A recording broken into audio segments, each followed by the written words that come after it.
Hi all, welcome back to my channel. I am Naresh Makhija. अब पिछले video में जैसे मैंने कहा था कि सबसे पहले हम डेमो देखेंगे कि फाइनली वो हो क्या रहा है जो हम सीखना चाह रहे हैं। जैसे मैंने कहा था कि हम यूजर से यूजर नेम लेंगे, पासवर्ड लेंगे और फाइनली यूजर क्लिक करेगा क्रिएट इंस्टेंस पे। इससे क्या होगा, सर्वर क्रिएट हो जाएगा। क्योंकि ये पीओसी है तो पहले मैं आपको दिखा रहा हूँ कि मैं मेरे अकाउंट पे लॉग्ड इन हूँ। यहाँ पे मैं आया हूँ इंस्टेंसेस पे। EC2 में जब हम देखते हैं कितने इंस्टेंस रनिंग है, अब यहाँ पे एक भी इंस्टेंस रनिंग नहीं है। उसके बाद मैं जाता हूँ सिक्योरिटी ग्रुप पे। कितने सिक्योरिटी ग्रुप है? एक ही सिक्योरिटी ग्रुप है डिफॉल्ट।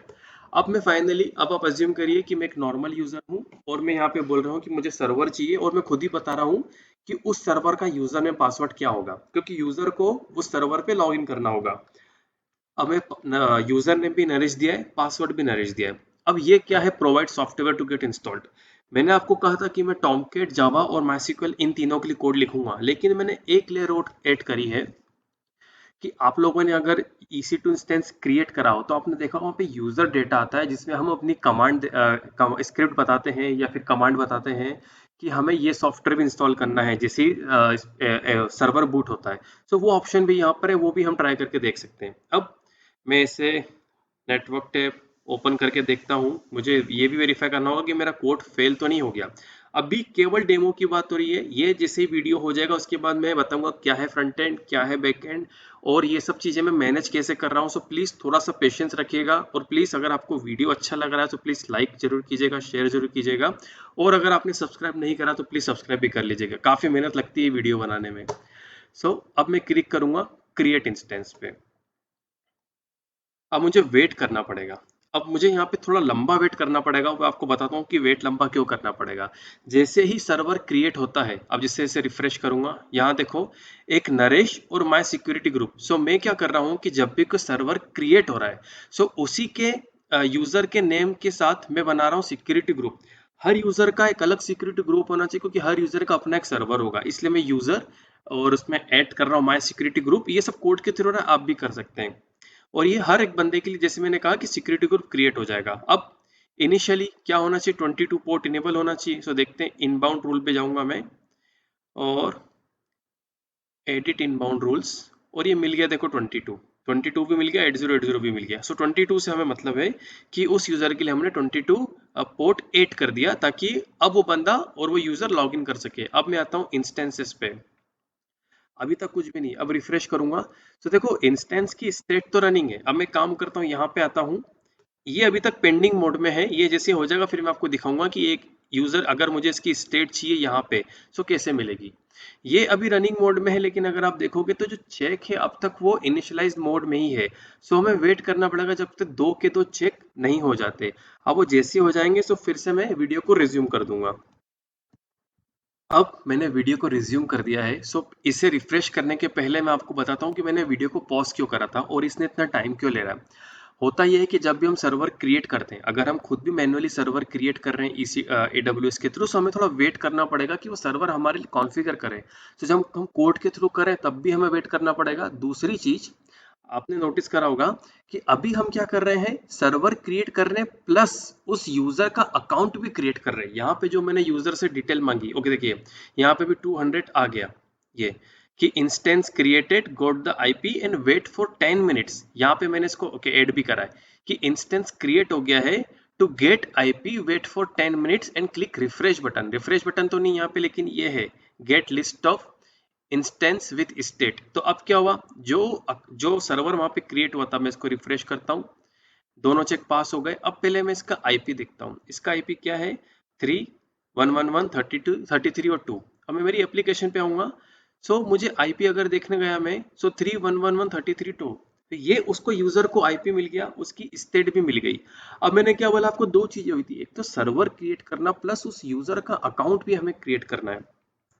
अब मुझे ऐसा लग रहा है कि अकाउंट भी क्रिएट हो गया होगा। मुझे करना क्या है, कमांड प्रॉम्प्ट पे जाना है। पहले मुझे आईपी कॉपी करना है। एज अ यूजर मैं AWS आईपी कॉपी नहीं करूंगा, मैं यहीं से आईपी कॉपी करूंगा। ये AWS क्यों ओपन करा है मैंने, ताकि हमें पता चले कि जो हम चाह रहे हैं वो हो भी रहा है कि नहीं। एक्चुअल यूजर को तो पता ही नहीं पीछे क्या हो रहा है। अब एक कमांड प्रॉम्प्ट पे जाऊंगा मैं, SSH, क्या नाम था यूजर का, नरेश @IP और उसका पासवर्ड भी नरेश ही है। यस, नरेश। अब ये देखो लॉगिन हो गया। अभी तक हम क्या करते थे, जब हम अपना EC2 हम जब भी EC2 को क्रिएट करते थे तो हम क्या करते थे, पम्प की प्रोवाइड करते थे, उसके थ्रू हमको लॉगिन करना पड़ता था। अब मैं यहाँ सर्वर पे आ गया, ls कुछ भी नहीं है, pwd cd space dot dot. अब अगर मैं यहाँ पे ls करूंगा तो मुझे दो फोल्डर दिखेंगे, एक तो नरेश, हर यूजर का अपना एक फोल्डर होता है अपने लाइनक्स पे। अब एक चीज मैंने मिस करी कि जो सर्वर बन रहा है वो कौन सा बन रहा है, EC2 बन रहा है कि उबंटू। सो मैंने इस वीडियो के लिए उबंटू सर्वर को चूज करा है कि जब भी यूजर क्रिएट सर्वर पे क्लिक करेगा, सो भाई साहब उबंटू मशीन क्रिएट होगी, ना कि AWS का EC2। अब नरेश नाम का फोल्डर बना क्योंकि मैंने कहा था कि नरेश नाम का यूजर भी बनेगा और वो यूजर ने लॉगिन कर लिया है। अब सेकंड चीज, अब मुझे अगर देखना है या मुझे सर्वर को स्टॉप करना है, अभी इसकी स्टेट में एक बार पहले देख लेता हूँ। ये रनिंग स्टेट में ठीक है, यहाँ गया, मैंने क्या लिखा, ये मुझे खुद कह रहा है change instant state either type start और स्टॉप। अब इस सर्वर स्टार्टेड मोड में है, सो स्टॉप पे क्लिक करूंगा और यहाँ नेटवर्क में देखूंगा मैं जो कॉल जा रहा है उसका रिस्पॉन्स करेक्ट आ रहा है कि नहीं। स्टेट चेंज वेरीफाई करना है, रिफ्रेश पे क्लिक करा, देखो सर्वर को स्टॉप भी कर रहा है। अब थोड़ा सा मुझे अगेन वेट करना पड़ेगा, सर्वर प्रॉपरली स्टॉप हो जाए, उसके बाद ही मैं उसे स्टार्ट करूंगा। फिर हम ये नोट करेंगे कि आईपी बदला कि नहीं बदला स्टार्ट करने के बाद। अभी जो सर्वर है स्टॉप हो गया है।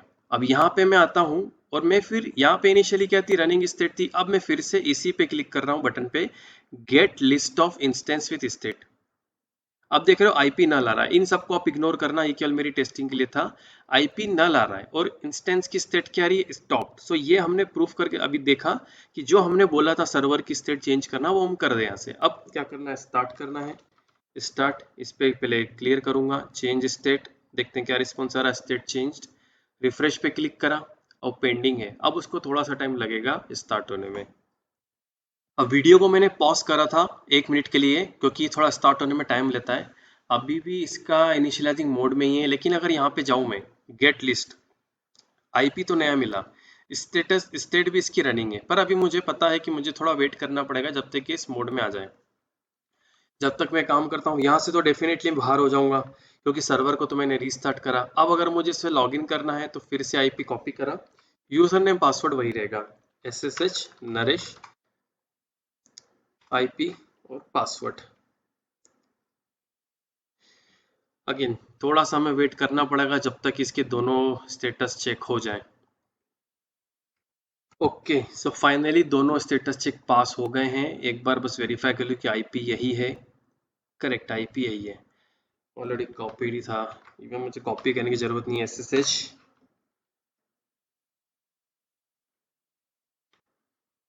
Connect to host, okay, IP मुझे कॉपी करना चाहिए था, लास्ट टाइम भी मैं पुराना आईपी यूज कर रहा था, सॉरी। SSH नरेश, यहाँ पे मैंने गलती करी कि पुराना आईपी यूज कर रहा था अगेन में, मुझे आईपी नया पास करना पड़ेगा। कॉपी पेस्ट और pass, yes yes and then password. So अब कुछ चीजें देख ली हमने, सर्वर क्रिएट करना, उसका आईपी कैसे लेके आए हम, कैसे लेके आए मतलब अभी तो हमने बस फ्रंट एंड देखा है, अभी कोड की बात नहीं कर रहे हम। उसके बाद उसकी स्टेट चेंज करना, पहले स्टॉप करना, स्टार्ट करना। अब मैं देखता हूँ क्या मेरे पास जावा है यहाँ पे, जावा मेरे पास नहीं है। सो जैसे मैंने कहा था कि हम हमारी एप्लीकेशन से ही बताएंगे कि जावा इंस्टॉल करना है कौन सा। सो अभी के लिए मैंने यहाँ पे दो ऑप्शन दिए यूजर को कि आप या तो जावा 17 इंस्टॉल कर लो या तो जावा 18 इंस्टॉल कर लो। सो पहले मैं 17 इंस्टॉल करूंगा, उसके बाद 18 इंस्टॉल करूंगा, दोनों हम इंस्टॉल करके देखेंगे। इसको मैं क्लियर कर देता हूँ कंसोल को। अब इंस्टॉल जावा, अब इंस्टॉलेशन स्टार्ट हो गया है। इसने क्या बोला कि जावा इंस्टॉलेशन स्टार्टेड, ये मैसेज भी देखो यहाँ पे आ गया कि जावा इंस्टॉल होना शुरू हो गया है। लेकिन जावा इंस्टॉल होने में टाइम तो लगेगा, ऐसा नहीं कि ये क्लिक करार हो गया। सो उसके लिए मैंने क्या करा है कि जब भी कोई सॉफ्टवेयर इंस्टॉल हो रहा है, मैं उसकी स्टेटस अगर मुझे बार बार देखना है, सो इस बटन पे क्लिक करूंगा और ये मुझे बताएगा कि Java installation is in progress. Java installation क्या है, अभी भी प्रोग्रेस में है। जब ये बोल देगा कि हाँ भैया हो गया, तब मैं मान जाऊंगा कि हाँ मेरा जावा इंस्टॉल हो गया। देखो Java installation is in progress, still progress में है अभी भी। सो वेट करते हैं थोड़ा। वीडियो को मैंने ऑलमोस्ट 4 से 5 मिनट पॉज करा था, काफ़ी टाइम लगा इसे इंस्टॉल करने में। लेट्स सी अभी भी हुआ है कि नहीं। Java installation is in progress. Java installed successfully. Java उसने इंस्टॉल कर लिया है। अब हम जाते हैं उसी कमांड प्रॉम्प्ट पे जहाँ पे हमने लॉगिन करा था और अब लिख के देखते हैं जावा का वर्जन क्या है। सो अब हमें देख रहे हैं कि जावा 17 इंस्टॉल हो गया। अब क्या करना है मुझे, 17 तो कर दिया लेकिन अब मान लो रिक्वायरमेंट है कि मुझे इस सर्वर पे 18 चाहिए। हो गया मेरा 17 का काम। जो मेरी एप्लीकेशन है वो 17 सपोर्ट नहीं करती, 18 करती है। कुछ नहीं करना, सीधे इंस्टॉल जावा पे क्लिक करना है। हो गया। अब अगेन मुझे थोड़ा वेट करना पड़ेगा क्योंकि उसे थोड़ा टाइम लगता है। अगेन 4-5 मिनट का वेट मुझे करना पड़ेगा कि जावा 18 इंस्टॉल्ड हो। फिर मैं आपको दिखाऊंगा कि अब अगर मैं जावा सी कमांड एग्जीक्यूट करता हूँ तो 17 की जगह 18 दिखाएगा। ऐसा नहीं कि इंस्टॉल करके छोड़ दिया, हमने उसे प्राइमरी भी बनाया है। नॉर्मली क्या होता है, आप इंस्टॉल करके छोड़ दो, आपको उसे प्राइमरी भी बताना पड़ेगा, नहीं तो वो पुराना ही दिखाएगा जावा वर्जन। थोड़ा लंबा हो गया था तो वो सेशन टर्मिनेट हो गया है। सो मैं एक काम करूंगा, नया सेशन ओपन करता हूँ। SSH नरेश @ उसके बाद IP पासवर्ड नरेश। अब जैसा हमने डिस्कस करा उसके अकॉर्डिंग यहाँ पे वर्जन 18 होना चाहिए। यस, हो गया। सो अब हमने क्या देखा कि जावा की 2 वर्जन इंस्टॉल करें और जो लेटेस्ट वर्जन हमने इंस्टॉल करा, डजेंट मैटर वो 18 में बड़ा है इसलिए वो प्राइमरी है। अगर मैं पहले 18 करता बाद में 17 करता तो 17 प्राइमरी होता। फाइनली अब हम टॉमकेट इंस्टॉल करने जा रहे हैं। सो एक छोटा सा चेंज है, लाइक थोड़ा सा टाइम लग गया था इस वीडियो को बनाने में जावा इंस्टॉल करने के बाद। सो मैंने सर्वर को स्टॉप करके स्टार्ट करा, उसकी वजह से आईपी चेंज हो गया है। ओके, सो आपको आईपी चेंज दिखेगा इसलिए मैंने बात बताई। अब जाएंगे टॉमकेट इंस्टॉल करने। सो टॉमकेट में हमें दो चीज़ों का ध्यान देना पड़ता है कि एक तो हमें सर्वर पोर्ट भी बताना है और एक मेन पोर्ट भी बताना है। मेन पोर्ट और सर्वर पोर्ट। सो मैं रेंडमली ले रहा हूँ 3 4 5 6 और 3 3 4 5 7। Let's see. Install Tomcat. Cat installation status Tomcat install successfully बोल रहा हूँ। टॉमकेट इंस्टॉलेशन स्टार्टेड था इनिशियली और अब Tomcat installation is in progress. Okay, अब बोल रहा है इंस्टॉल हो गया सक्सेसफुली। अब मुझे चेक करना है टॉमकेट इंस्टॉल हुआ कि नहीं। तो एक तो हमने टॉमकेट इंस्टॉल कर लिया। अब इस आईपी को कॉपी करूंगा मैं। यूजर नेम पासवर्ड दोनों नरेश है मेरा, SSH Naresh @IP। Yes, Naresh. अब मैं देखता हूँ कहाँ पर हूँ। मैं मेरे करंट यूजर की होम डायरेक्टरी पर हूँ। तो टॉमकेट इंस्टॉल भी हो गया एज वेल एज उसको एक्सट्रैक्ट भी कर दिया। और वो जो पोर्ट का मैं कह रहा था पोर्ट चेंज करने का, वो पोर्ट चेंज करने का काम भी हमारे कोड ने कर दिया है। अब सवाल ये है कि ये पोर्ट मैंने मांगे क्यों। सो जरूरी नहीं हर बार आप 8080 पे ही आपका टॉमकेट चलाओ। इनिशियली जब टॉमकेट इंस्टॉल करते हैं बेट फाइल से, या अगर आप उबंटू कर रहे हो आप शेल स्क्रिप्ट से टॉमकेट को स्टार्ट करते हो, तो वो 8080 पोर्ट यूज करता है। पर क्या होगा कि अगर मुझे दूसरे पोर्ट पे टॉमकेट को रन करना, हो सकता है 8080 पे मेरा जेनकिंस चल रहा हो या मेरे पास टॉमकेट के मल्टीपल वर्जन हो। जैसे मैंने आपको दिखाया था जावा के मल्टीपल वर्जन रख सकते हैं, वैसे टॉमकेट के भी रख सकते हैं। और ये मैं चाहता हूँ कि एक साथ एक ही बार में दो दो तीन तीन टॉमकेट चलें। मेरा सर्वर काफी हेवी है, वो दो दो तीन तीन टॉमकेट सपोर्ट कर सकता है। तो मैं क्या करूंगा, ऐसा तो नहीं कि बस एक 8080 ही चलेगा। सो इसलिए मैंने यहाँ पे पोर्ट मांगे। अब मैं यहाँ पे गया, LS तो दिख रहा है, इस फोल्डर में गया, बिन में गया और फाइनली टॉमकेट को स्टार्ट करूंगा मैं। SH start. अभी टॉमकेट स्टार्ट हो गया है। अब इसको वेरीफाई करना है। सो ये मेन पोर्ट है वो उठाया, लोकल होस्ट। ये हमने 3 4 5 6 पोर्ट पे चला के देख लिया कि अब फाइनली मेरा टॉमकेट भी स्टार्ट हो गया है। अगेन मैंने पहले टॉमकेट 10 इंस्टॉल करा।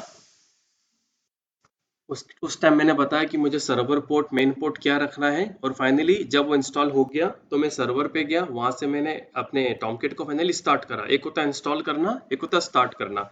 सो इंस्टॉल तो हमने कोड के थ्रू करा लेकिन स्टार्ट हमें मैन्युअली करना पड़ेगा। और फाइनली ये जो हमारा 3 4 5 6 बोलते हैं इसको मेन पोर्ट, इस मेन पोर्ट पे हमने देखा तो ये फाइनली रन हो रहा है और आईपी हमने दिया हमारे सिस्टम का। तो अब तक हमने क्या देख लिया, ये तो केवल एक डेमो है। अगेन ये केवल एक डेमो है जिसमें मैं बता रहा हूँ कि इस एप्लीकेशन की क्या क्या पॉसिबिलिटीज है। सर्वर क्रिएट करना, सर्वर पे यूजर क्रिएट करना, फिर लिस्ट ऑफ ऑल सर्वर जितने भी क्रिएटेड है उनकी स्टेट क्या है, स्टेट को चेंज करना, इधर स्टार्ट इधर स्टॉप, उसके बाद टॉमकेट इंस्टॉल करना। अब आखिर, और जावा भी हमने उसके पहले देखा।